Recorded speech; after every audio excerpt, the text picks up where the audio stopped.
Okay, let's start by one of the most successful brands in the video game industry. It was created 5 years ago within the Montreal studios. The same team that created the original Splinter Cell is working now on the new episode, the 5th episode, which is called Splinter Cell Conviction, and their aim at renewing the experience of being a secret agent in a different context than the previous episode while staying true to the values of the brand.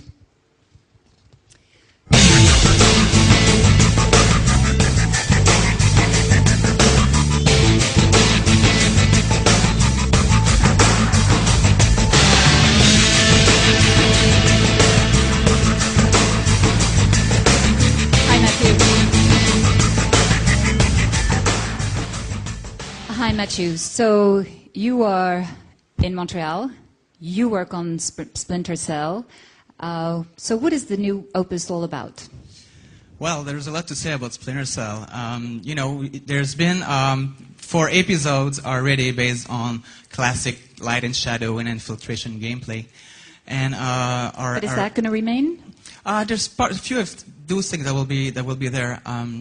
But one of our main intention with Splinter Cell, because stealth is the art of going unnoticed, and with all the new possibilities with the current generation of console, we wanted to expand these possibilities and push the stealth genre much further than what we've seen in the past. So basically, what are the changes?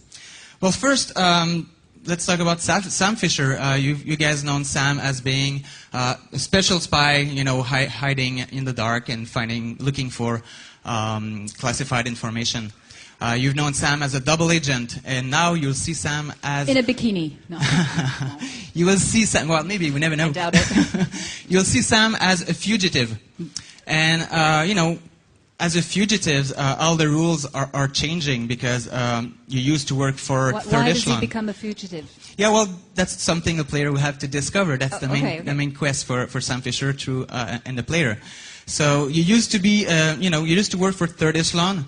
Now you are chased by Third Echelon, and Oh, he's chased by them. Exactly. You used to have all those gears and gadgets and weapons provided by Third Echelon. Now you need to find some on the black market, and you need to find your way through the game.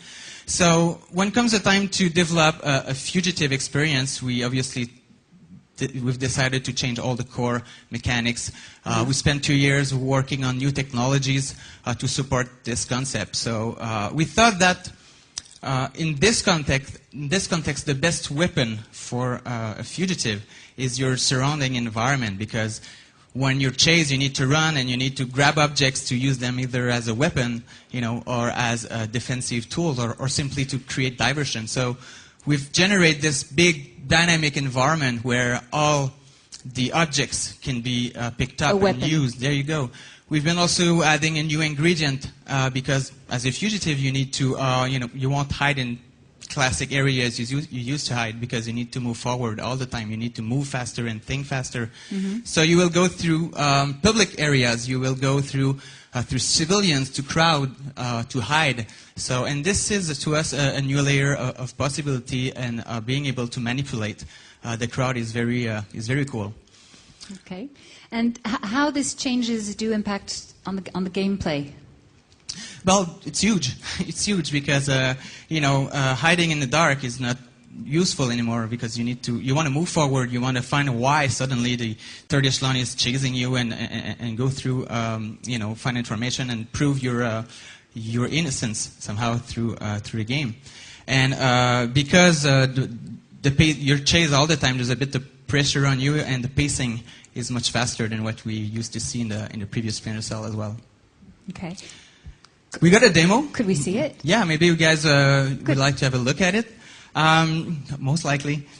What we present today is the big fugitives playground we've been building over the last 2 years, where every object is interactable, where we're going to have a scene in the crowd as well. In the beginning, what we will see is, Sam is trapped into a bunker. There's some enemies running after him. His level, is highly wanted, so one of his goals is to make sure he's not on the line of sight of the enemies. So Daniel is going to play for us while I'll try to describe the game as I can, because it's a systemic game. We've been developing a simulation, so it never plays the same. So I'll do my best to describe what Daniel is doing with the game. So we don't know what he's going to do now. We'll figure it out. Okay, let's go.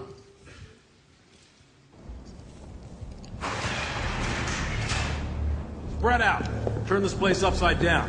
A bunch of feds are missing, and if they're dead, this would be the perfect place to stick them.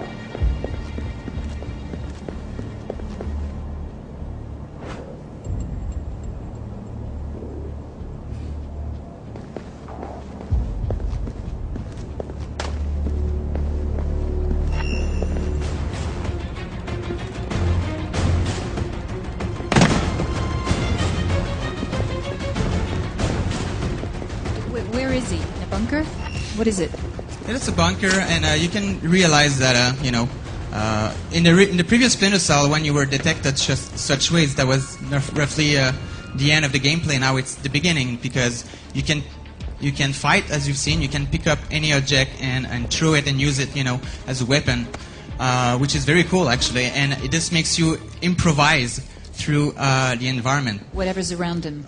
There you go. So the controls are very simple. It's a sort of a sports game philosophy with a 3-button simple controls that you can improve through the gameplay.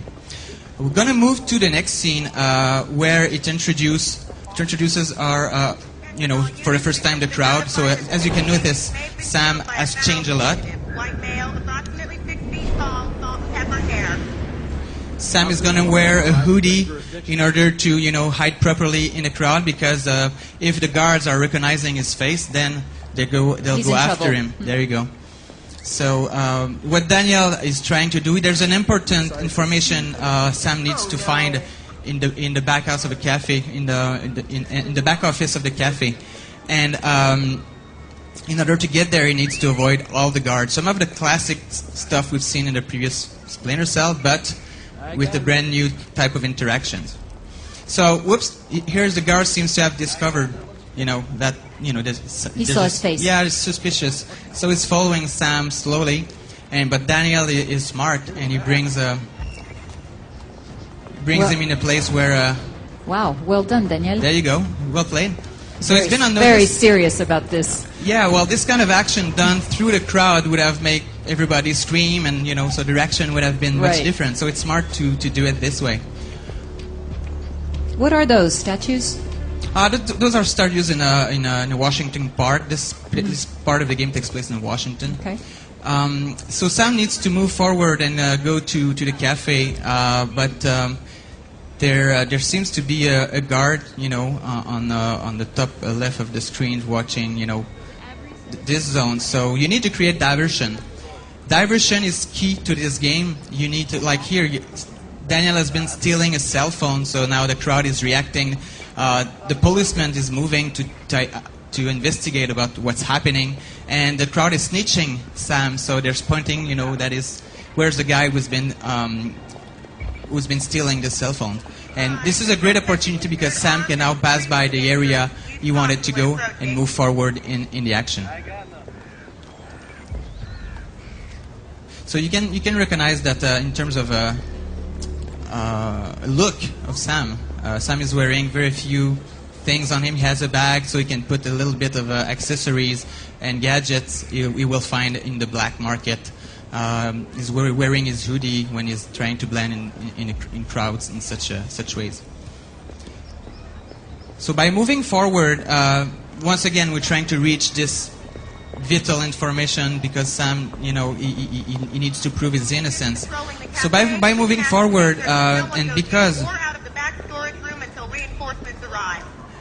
because the cafe is full of guards, we're going to create a bigger diversion, and there are many ways of doing it. I don't know which one Daniel will pick up.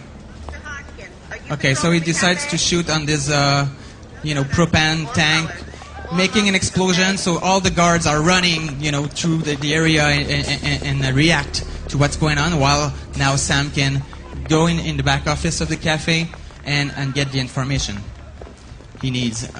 We were talking about dynamic environment, picking up objects. No, that's the kind of thing you can do with the game, is to move object and barricade yourself. Who plays these games? Kids, young boys, adolescents, adults? Well, it's mostly adults, I would say, in terms of genre.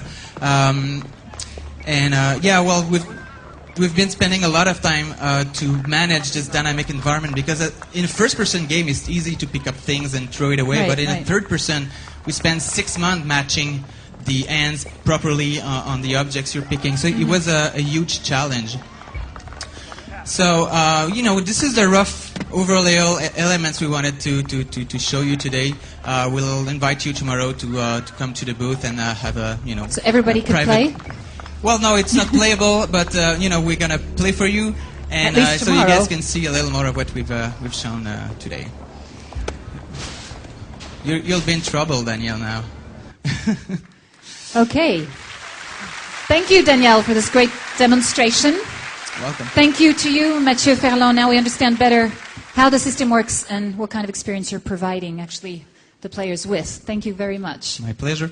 Sounds great fun.